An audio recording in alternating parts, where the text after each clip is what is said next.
ਹੁਣ ਮੈਂ ਡਾਕਟਰ ਸ਼ਬਨਮ ਇਸਹਾਕ ਹੋਰਾਂ ਨੂੰ ਦਾਵਤ ਦਿਆਂਗਾ ਕਿ ਉਹ ਆਉਣ ਔਰ ਆਪਣਾ ਲੇਖ ਜਿਹੜਾ ਮਜ਼ਮੂਨ ਹੈ ਉਹ ਵਿਚਾਰ ਵਾਸਤੇ, ਤਨਕੀਦ ਵਾਸਤੇ ਅੱਜ ਦੀ ਸੰਗਤ ਵਿੱਚ ਪੇਸ਼ ਕਰਨ। ਸਾਰੇ ਸਾਥੀ ਜਾਣਦੇ ਹੀ ਹੋਣਗੇ ਕਿ ਇਕੋਲੋਜੀ ਦੇ ਹਵਾਲੇ ਦੇ ਨਾਲ ਔਰ ਇਕੋਸਿਸਟਮ ਦੇ ਹਵਾਲੇ ਨਾਲ ਤੁਹਾਨੂੰ ਦੁਨੀਆ ਵਿੱਚ ਬਹੁਤ ਸਾਰੀਆਂ ਡਿਬੇਟਸ ਸੁਣਨ ਨੂੰ ਮਿਲ ਰਹੀਆਂ ਨੇ। ਜਿਸ ਤਰੀਕੇ ਦੇ ਨਾਲ ਸਾਇੰਸਦਾਨ ਜਾਂ ਸੋਸ਼ਲ ਜਿਹੜੇ ਐਨਾਲਿਸਟ ਹੈਗੇ ਨੇ ਉਹ ਇਹਦੇ ਬਾਰੇ ਬਹੁਤ ਸਾਰੀਆਂ ਕਾਢਾਂ ਜਿਹੜੀਆਂ ਨੇ ਸਾਡੇ ਸਾਹਮਣੇ ਲਿਆ ਰਹੇ ਨੇ ਕਿ ਇਹ ਸਾਰਾ ਜਿਹੜਾ ਸਾਡਾ ਮਾਹੌਲ ਐਡਾ ਗਰਮ ਹੁੰਦਾ ਜਾ ਰਿਹਾ ਹੈ, ਅਤੇ ਜੇ ਸਰਦੀ ਦਾ ਸਮਾਂ ਹੋਵੇ ਤੇ ਐਡੀ ਠੰਡ ਕਿਉਂ ਪੈਣ ਲੱਗ ਪੈਂਦੀ ਹੈ, ਉਹ ਕਿਉਂ ਹੋਇਆ ਸਾਰਾ ਕੁਝ। ਇਹਦੇ ਬਾਰੇ ਮੁਖਤਲਿਫ ਤਰ੍ਹਾਂ ਦੀਆਂ ਬਹਿਸਾਂ ਨੇ ਜਿਹੜੀਆਂ ਅੱਜ ਦੁਨੀਆ ਦੇ ਅੰਦਰ ਸ਼ੁਰੂ ਹੋ ਚੁੱਕੀਆਂ ਨੇ। ਜਿੱਥੇ ਗੱਲ ਅਕੈਡਮੀਆ ਦੀਆਂ ਹੁੰਦੀਆਂ ਨੇ ਤੇ ਜਿਹੜੇ ਰਿਸਰਚ ਸਕਾਲਰਸ ਨੇ ਜਾਂ ਕ੍ਰਿਟਿਕ ਹੈਗੇ ਨੇ ਉਹ ਵੀ ਇਸ ਮੌਜੂ ਦੇ ਉੱਤੇ ਖਾਸ ਤੌਰ ਤੇ ਲਿਖਣ ਵੱਲ ਆ ਚੁੱਕੇ ਨੇ।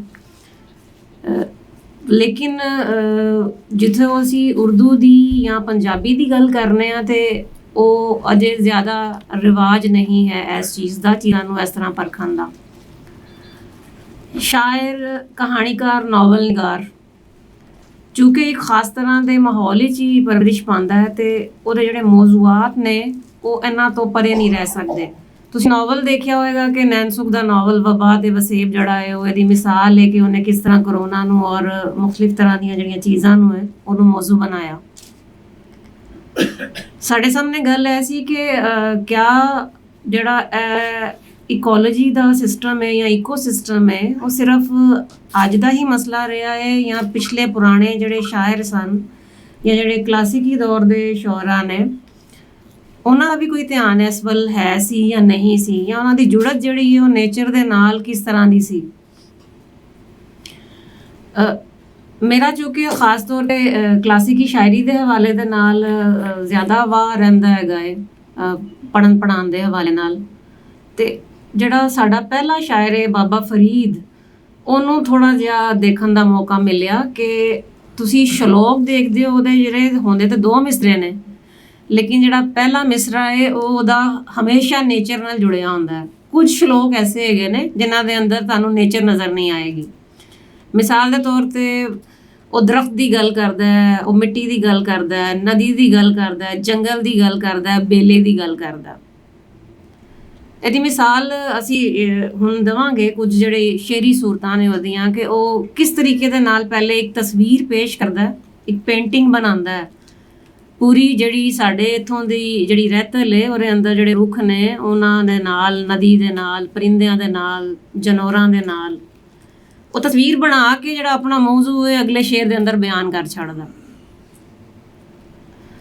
ਜਿਹੜੀ ਰਸਮੀ ਤੌਰ 'ਤੇ ਲਿਖੀ ਹੋਈ ਗੱਲ ਹੈ ਥੋੜ੍ਹੀ ਜਿੰਨੀ ਉਹਨੂੰ ਪੇਸ਼ ਕਰਕੇ ਅਸੀਂ ਉਹਦੇ ਸ਼ੇਰਾਂ ਵੱਲ ਆਵਾਂਗੇ ਅਤੇ ਫਿਰ ਉਹਨੂੰ ਅਸੀਂ ਖੋਲ੍ਹਣ ਦੀ ਕੋਸ਼ਿਸ਼ ਕਰਾਂਗੇ।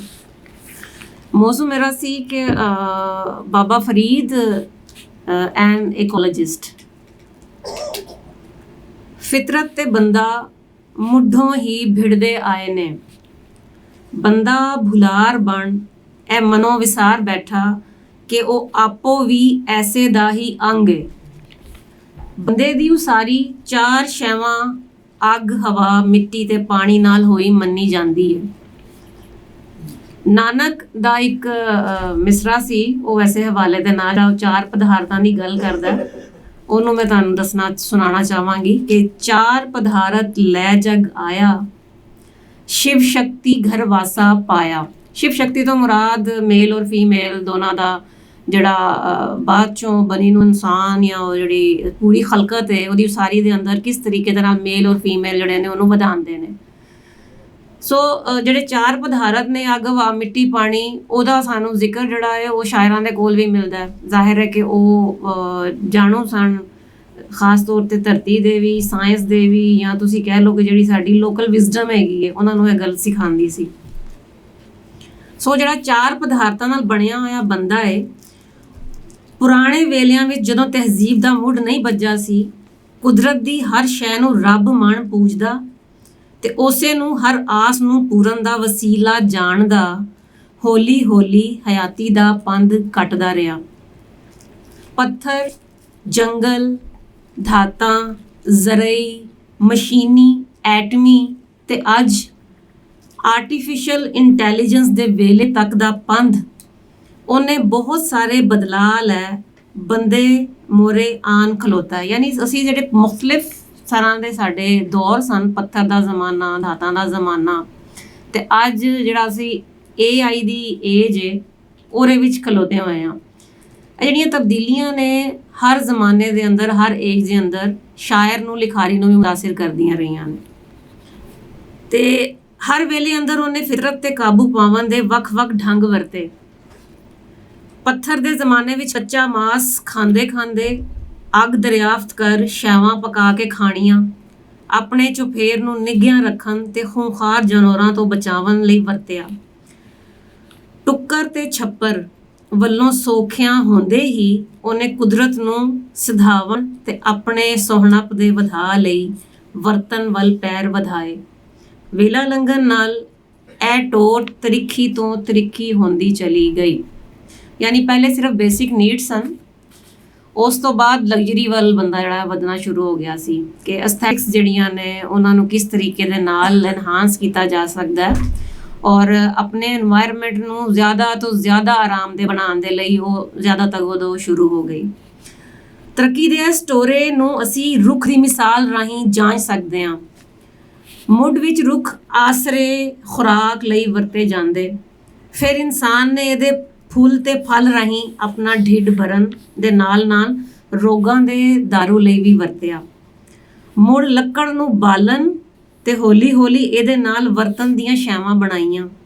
ਕਾਗਜ਼ ਵੇਲੇ ਦੀ ਬਹੁਤ ਵੱਡੀ ਇਜਾਦ ਸੀ, ਪਰ ਇਹਦੇ ਲਈ ਰੁੱਖਾਂ ਦੀ ਕੁਰਬਾਨੀ ਮਹਿੰਗੀ ਪਈ। ਰੁੱਖਾਂ ਦੇ ਵੱਢਣ ਨਾਲ ਇਹਦੇ ਨਾਲ ਜੁੜੀ ਮਖਲੂਕ ਬੇਆਸਰਾ ਹੋਈ। ਗਲੋਬਲ ਵਾਰਮਿੰਗ ਤੇ ਕਲਾਈਮੇਟ ਚੇਂਜ, ਇਹ ਦੋ ਇਸਤਲਾਹਾਂ ਰੋਜ਼ ਦਿਹਾੜੇ ਸਾਡੇ ਕੰਨੀ ਪੈਂਦੀਆਂ ਨੇ। ਜਗਾਦਰੀ ਕੌਮਾਂ ਦੇ ਦਾਬੇ ਹੇਠ ਆਈਆਂ ਕੌਮਾਂ, ਇਹਨਾਂ ਦਾ ਸੇਕਾ ਸਿਰਫ ਮੌਸਮੀ ਪੱਧਰ ਤੇ ਨਹੀਂ ਸਗੋਂ ਮੁਆਸ਼ੀ, ਸਮਾਜੀ ਤੇ ਨਫਸਿਆਤੀ ਪੱਧਰ ਤੇ ਬਹੁਤਾ ਭੁਗਤ ਰਹੀਆਂ ਨੇ।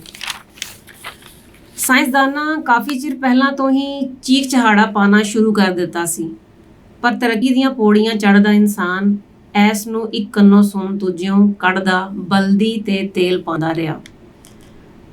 1800 ਵਿੱਚ ਗ੍ਰੀਨ ਹਾਊਸ ਇਫੈਕਟ ਦਰਿਆਫਤ ਕਰ ਲਿਆ ਗਿਆ ਸੀ। ਸੂਰਜ ਦੀ ਰੋਸ਼ਨੀ ਗ੍ਰੀਨ ਹਾਊਸ ਇਫੈਕਟ ਨਾਲ ਰਲ ਕੇ ਜ਼ਮੀਨ ਨੂੰ ਵਸਣਯੋਗ ਬਣਾਉਂਦੀ ਹੈ। ਇਸ ਰੋਸ਼ਨੀ ਤੇ ਹਰਾਰਤ ਦਾ 30% ਖਲਾ ਵਿੱਚ ਵਾਪਸ ਪਰਤਦਾ ਤੇ ਬਾਕੀ ਧਰਤੀ ਵਿੱਚ ਰਚ ਜਾਂਦਾ ਹੈ। ਜ਼ਮੀਨ ਨੂੰ ਨਿੱਘਾ ਰੱਖਣ ਦਾ ਇਹ ਅਮਲ ਮੁਸਲਸਲ ਹੋ ਰਿਹਾ। ਫੋਸਿਲ ਫਿਊਲਸ ਤੇ ਰੁੱਖਾਂ ਦੀ ਕਟਾਈ ਇਸ ਅਮਲ ਨੂੰ ਦਿਨੋਂ ਦਿਨ ਤੇਜ਼ ਕੀਤੀ ਜਾ ਰਹੇ ਨੇ।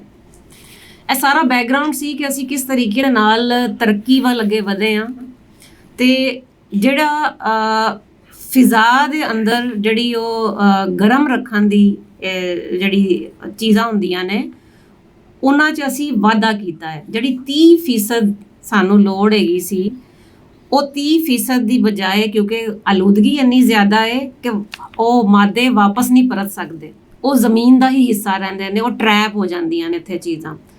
ਇਹ ਖਾਸ ਕਰ ਕਿਦੋਂ ਹੋਇਆ? ਜਦੋਂ ਕਟਾਈ ਬਹੁਤ ਜ਼ਿਆਦਾ ਹੋ ਗਈ, ਦਰਿਆ ਸੁੱਕ ਗਏ ਔਰ ਜਦੋਂ ਤੁਸੀਂ ਨੇਚਰ ਨਾਲ ਖਿਲਵਾੜ ਕੀਤਾ ਤੇ ਉਹਦਾ ਖਮਿਆਜ਼ਾ ਵੀ ਭੁਗਤਣਾ ਪਿਆ। ਅਸੀਂ ਸਾਰਾ ਕੁਝ ਜਦੋਂ ਇਹ ਗੱਲ ਕਰਨੇ ਆ ਤੇ ਕਲਾਸਿਕ ਦੇ ਹਵਾਲਾਂ ਜਦੋਂ ਅਸੀਂ ਦੇਖਦੇ ਆ ਤੇ ਫਰੀਦ ਦੀ ਹਰ ਲਾਈਨ ਦੇ ਅੰਦਰ ਤੁਹਾਨੂੰ ਨੇਚਰ ਨਜ਼ਰ ਆਏਗੀ। ਸ਼ਾਇਰ ਨਾ ਐਵੇਂ ਅਣਜਾਣ ਨਹੀਂ ਹੁੰਦਾ, ਉਹਨੂੰ ਪਤਾ ਹੁੰਦਾ ਕਿ ਮੇਰੇ ਮਾਹੌਲ ਦੇ ਅੰਦਰ ਕਿਹੜੀ ਸ਼ੈ ਜਿਹੜੀ ਹੈ ਉਹ ਬੰਦੇ ਲਈ ਜ਼ਰੂਰੀ ਹੈ। ਅਸੀਂ ਅੱਜ ਵੀ ਕਹਿੰਦੇ ਹਾਂ ਕਿ ਕਲਾਸਿਕ ਦਾ ਸ਼ਾਇਰ ਬੰਦੇ ਨਾਲ ਜੁੜਿਆ ਹੋਇਆ, ਬੰਦਿਆਈ ਨਾਲ ਜੁੜਿਆ ਹੋਇਆ।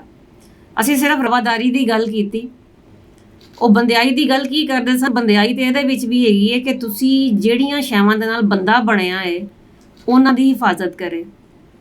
ਅੱਗ, ਹਵਾ, ਪਾਣੀ, ਤੁਸੀਂ ਪਾਣੀ ਦਾ ਕ੍ਰਾਈਸਿਸ ਵੇਖ ਲਓ ਅੱਜ ਕਿੰਨਾ, ਕਿ ਆਖਿਆ ਜਾਂਦਾ ਹੈਗਾ ਕਿ ਹੋਰ ਤਕਰੀਬਨ 10-15 ਸਾਲਾਂ ਨੂੰ ਪਾਣੀ ਜਿਹੜਾ ਹੈ ਉਹ ਲਾਹੌਰ 'ਚੋਂ ਵੀ ਮੁੱਕ ਜਾਏਗਾ।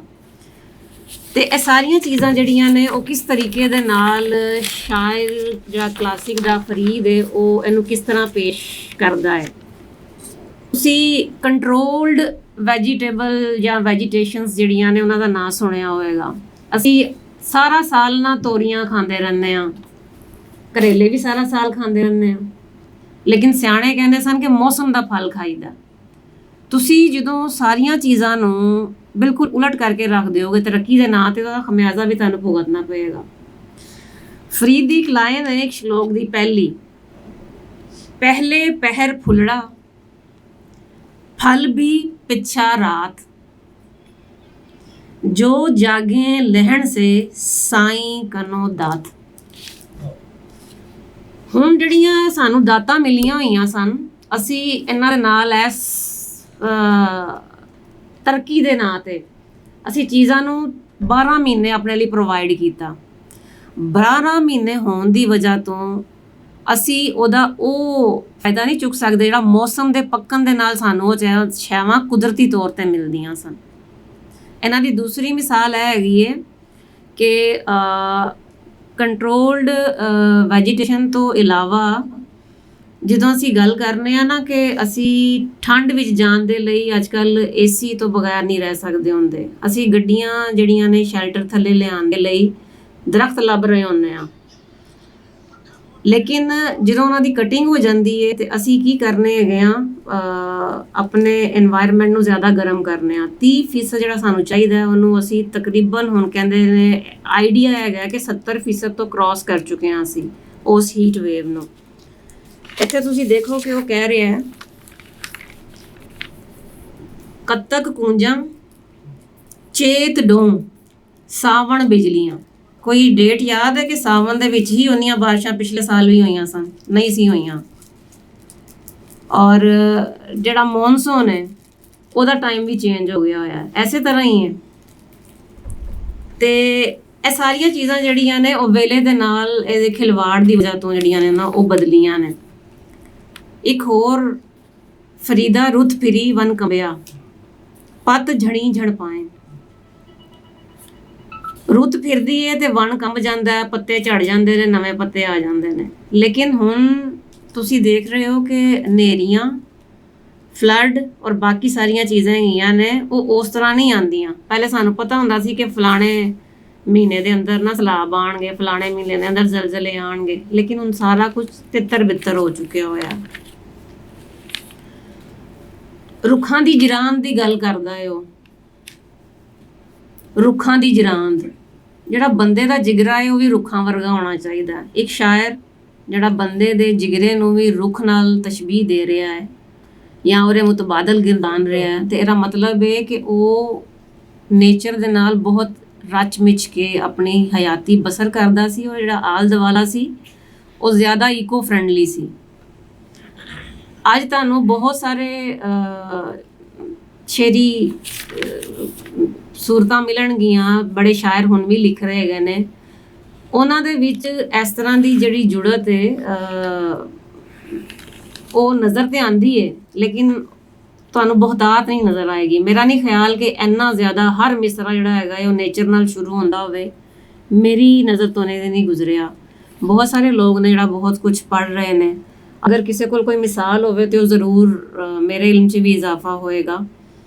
ਕਹਿਣ ਦਾ ਮਕਸਦ ਸਿਰਫ ਇੰਨਾ ਹੈਗਾ ਕਿ ਫਰੀਦ ਜਿਹੜਾ ਤੁਹਾਡੀ ਜ਼ੁਬਾਨ ਦਾ ਪਹਿਲਾ ਸ਼ਾਇਰ ਹੈ, ਉਹ ਨੇਚਰ ਦੀ ਅਫਾਦੀਅਤ, ਫਾਇਦਾ, ਉਹਨੂੰ ਛੇੜਛਾੜ ਦਾ ਕੀ ਮੁੱਲ ਦੇਣਾ ਪਏਗਾ ਉਹ ਜਾਣਦਾ ਸੀ। ਅੱਜ ਜਿਹੜਾ ਈਕੋ ਕ੍ਰਿਟਿਸਿਜ਼ਮ ਹੈ ਉਹ ਸਿਰਫ ਇੱਕ ਖੇਤਰ ਹੈ ਲੋਕਾਂ ਨੂੰ ਇਹ ਗੱਲ ਯਾਦ ਕਰਾਉਣ ਦੀ ਕਿ ਤੁਸੀਂ ਜਦੋਂ ਇਸ ਕਹਾਣੀ ਨੂੰ ਪੜ੍ਹੋਗੇ ਜਾਂ ਸ਼ੇਰ ਨੂੰ ਪੜ੍ਹੋਗੇ ਤਾਂ ਉਹਨਾਂ ਨੂੰ ਪਤਾ ਲੱਗੇਗਾ ਕਿ ਅਸੀਂ ਕਿਸ ਤਰੀਕੇ ਦੇ ਨਾਲ ਵਾਪਸ ਨੇਚਰ ਵੱਲ ਆਉਣਾ। ਤੇ ਇਹ ਇੱਕ ਕੋਸ਼ਿਸ਼ ਸ਼ਾਇਰ ਵੱਲੋਂ ਵੀ ਹੁੰਦੀ ਹੈ ਤੇ ਤਨਕੀਦਕਾਰ ਵੱਲੋਂ ਵੀ ਹੁੰਦੀ ਹੈ। ਅੱਜ ਜ਼ਰੂਰਤ ਹੈ ਕਿ ਤੁਸੀਂ ਨਵੀਆਂ ਚੀਜ਼ਾਂ ਨੂੰ ਨਵੇਂ ਤਰੀਕੇ ਦੇ ਨਾਲ ਪਰਖੋ। ਉਸ ਹਵਾਲੇ ਦੇ ਨਾਲ ਹੀ ਸਾਡੀ ਇਹ ਕੋਸ਼ਿਸ਼ ਸੀ ਜਿਹੜੀ ਕਿ ਮਜ਼ੀਦ ਅੱਗੇ ਜਾਰੀ ਹੈ। ਤੇ ਆਖਿਰ ਦੇ ਅੰਦਰ 1 ਤੋਂ 2 ਸ਼ਲੋਕ ਕੰਕਰੀਟ ਜਿਹੜਾ ਹੈਗਾ ਹੈ ਉਹ ਤੁਹਾਡੇ এনवायरमेंट ਨੂੰ ਜ਼ਿਆਦਾ ਗਰਮ ਕਰਦਾ ਹੈ। ਕੰਸਟਰਕਸ਼ਨ, ਤੁਸੀਂ ਖੇਤ ਖਤਮ ਕਰ ਰਹੇ ਹੋ, ਦਰਖਤ ਖਤਮ ਕਰ ਰਹੇ ਹੋ ਔਰ ਉਹਦੇ ਉੱਪਰ ਪਲਾਜ਼ੇ ਬਣਾ ਰਹੇ ਹੋ। ਕਿਸਾਨਾਂ ਨੂੰ ਜਿਹੜਾ ਹੈਗਾ ਹੈ ਜਦੋਂ ਸਬਸਿਡੀਜ਼ ਨਹੀਂ ਮਿਲਣਗੀਆਂ, ਬੜਾ ਵੱਡਾ ਇਸ਼ੂ ਪਿੱਛੇ ਜੇ ਹਜੇ ਵੀ ਚੱਲਦਾ ਪਿਆ, ਤੇ ਉਹ ਆਪਣੀ ਜ਼ਮੀਨਾਂ ਵੇਚੇਗਾ, ਕਿਉਂਕਿ ਉਹੀ ਕਿੱਲਾ ਅਗਰ ਕਰੋੜਾਂ ਰੁਪਈਏ ਦਾ ਵਿਕ ਕੇ ਉਹ ਆਪਣੇ ਮੁੰਡਿਆਂ ਨੂੰ ਬਾਹਰ ਭੇਜ ਸਕਦਾ ਹੈ, ਤੇ ਉਹ ਕਿਉਂ ਗੰਦਮ ਔਰ ਕਣਕ ਜਿਹੜਾ ਜਾਂ ਫਸਲਾਂ ਉਗਾਵੇ ਇੱਥੇ। ਫਰੀਦ ਕਹਿੰਦਾ ਕਿ ਕੋਠੇ ਮੰਡਪ ਮਾੜੀਆਂ ਉਸਾਰਿੰਦੇ ਵੀ ਗਏ, ਕੂੜਾ ਸੌਦਾ ਕਰ ਗਏ ਗੋਰੀ ਆਏ ਪਏ। ਇਹ ਸੌਦਾ ਜਿਹੜਾ ਹੈਗਾ ਅਜੇ ਤੱਕ ਜਾਰੀ ਹੈ, ਬਲਕਿ ਹੁਣ ਜ਼ਿਆਦਾ ਸਰਗਰਮ ਹੋ ਗਿਆ। ਅਸੀਂ ਕੰਕਰੀਟ ਕੋਟੇ ਮੰਡਪ ਮਾੜੀਆਂ ਉਸਾਰ ਰਹੇ ਹਾਂ, ਕੂੜੇ ਸੌਦੇ ਕਰ ਰਹੇ ਹਾਂ, ਔਰ ਆਪਣੀਆਂ ਕਬਰਾਂ ਜਿਹੜੀਆਂ ਨੇ ਉਹ ਆਪੇ ਖੁਦ ਰਹੇ ਹਾਂ। ਜਿਹੜਾ ਇੱਕ ਹੈਲਦੀ ਲਾਈਫ ਸਟਾਈਲ ਹੈ ਜਾਂ ਜਿਹੜੀ ਸਾਡੀ ਪਾਕਿਸਤਾਨੀ ਰੇਸ਼ੋ ਹੈ ਜੀਵਨ ਦੀ, ਉਹ ਕਹਿੰਦੇ ਨੇ ਕਿ 50 ਤੋਂ 55 ਸਾਲ ਹੈ, ਇਸ ਤੋਂ ਉੱਤੇ ਨਹੀਂ ਹੈਗੀ। ਪਹਿਲੇ ਲੋਕ ਹੁੰਦੇ ਸਨ ਕਿ 100 ਸਾਲ ਤੋਂ ਵੀ ਉੱਤੇ ਹਯਾਤੀਆਂ ਹੁੰਦੀਆਂ ਸਨ ਪੁਰਾਣੇ ਵੇਲਿਆਂ ਦੇ ਅੰਦਰ, ਲੇਕਿਨ ਉਹ ਘਟ ਗਈ ਹੈ। ਇਹ ਖਿਲਵਾੜ ਕਿਦੋਂ ਖਤਮ ਹੋਏਗਾ? ਲਿਖਾਰੀ ਆਪਣਾ ਹਿੱਸਾ ਪਾ ਰਹੇ ਨੇ, ਰਿਸਰਚਰਸ ਆਪਣਾ ਹਿੱਸਾ ਪਾਉਂਦੇ ਨੇ, ਤੇ ਮੇਰਾ ਖਿਆਲ ਹੈ ਕਿ ਇਹਦੇ ਨਾਲ ਹੀ ਜਾਗ ਲੱਗਦੀ ਹੈ। ਸੋ ਅਸੀਂ ਕੋਸ਼ਿਸ਼ ਕੀਤੀ ਹੈ ਕਿ ਉਹਦੇ ਵੱਲ ਜ਼ਰਾ ਲੋਕਾਂ ਦਾ ਧਿਆਨ ਲੈ ਕੇ ਆਈਏ। ਬਸ ਇਹ 2-4 ਗੱਲਾਂ ਸਨ, ਅੱਗੋਂ ਤੁਸੀਂ ਪੁੱਛ ਸਕਦੇ ਹੋ ਜੋ ਵੀ ਇਹਦੇ ਡਿਬੇਟ ਹੈ। Thank you.